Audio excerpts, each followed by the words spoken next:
How's it going, guys? Kevin back at you with another video. Today's video we're looking at updates to the VRD stance here. So the front pieces as well as the front body side pieces have been updated.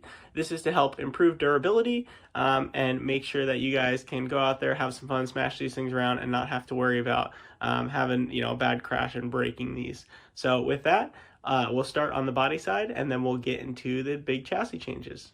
So working on the body side, you're going to have the 12mm piece, which you can see here is going to have the little bump, whereas the 10mm piece you can see is basically flush there. Try to give you a good idea of it. So the 10mm piece, they're going to go on the front, and the way to install that is take the bottom side piece. These are the same all around. Drop your M3 lock nut in there, and what you're going to want to do is basically hold this. And again, since we're doing the front, this is 10mm, so basically gonna push this through and then hold that on the back side.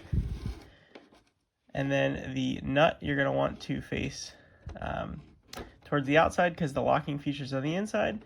And then just slowly start to tighten that down.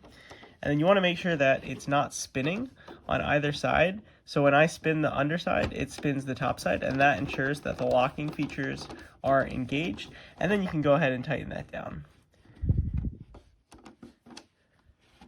And you can see here, in this case, I accidentally had the 12mm M3, so that will not work. So we will need to remove that and put the M3 by 10, which is the shorter screw. So make sure you're using the correct screw with the correct length. So I'll fix that quick and then show you what that looks like on the truck.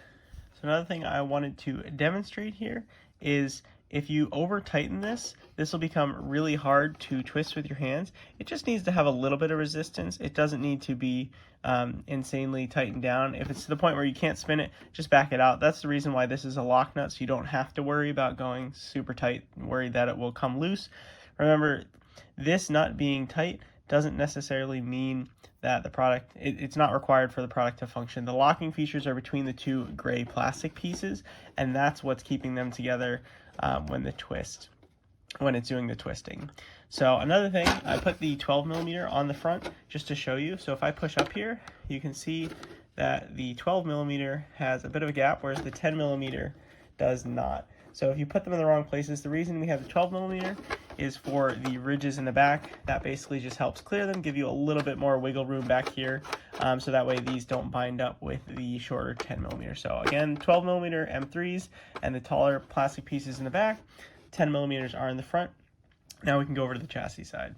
So the major change for this update is on the chassis side, we have a new mounting mechanism in the front. So we have these pieces, and as you can see, they're actually see-through, sort of hollow in the front. So essentially what's going to happen is you're going to take your M4x16 with your lock nut, and you're going to drop that in there. So push that through, and then you're going to take this guy.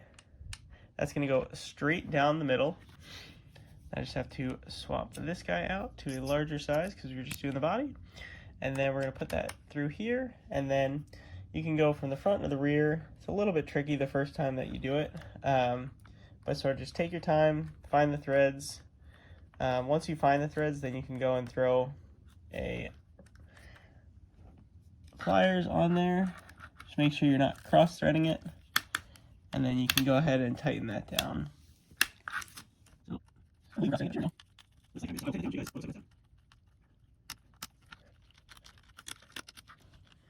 So once that's nice and tightened down, you can see the bolt's going to sit all the way at the bottom, and then the lock nut will be underneath there. So the big difference and the change that this helps us here is basically all of your side lateral loads. A lot more of that is going to get put into the screw versus previously we had that thinner plastic piece going down. So these should be a lot more durable than the previous set. If you do have a previous set, you end up breaking it, reach out. I'll be happy to sell you just the smaller front pieces here if that's all you need. I have to double check the prices, but I think these are probably like $10 or something for just the front pieces. So definitely happy to just sell you those individual pieces if you need it. And then when we put the body on, again, it's the same as before. We want to be coming in here vertical and then twisting. So give it the old wiggle, and twist, and then just like that, we know it's on. Do the rear here too. So down vertical, twist horizontal to lock. You can see it's nice and locked. So again, I left the 12 millimeter there. You can see that there is a little bit of a gap. It's a little hard to see here. Try to show you guys.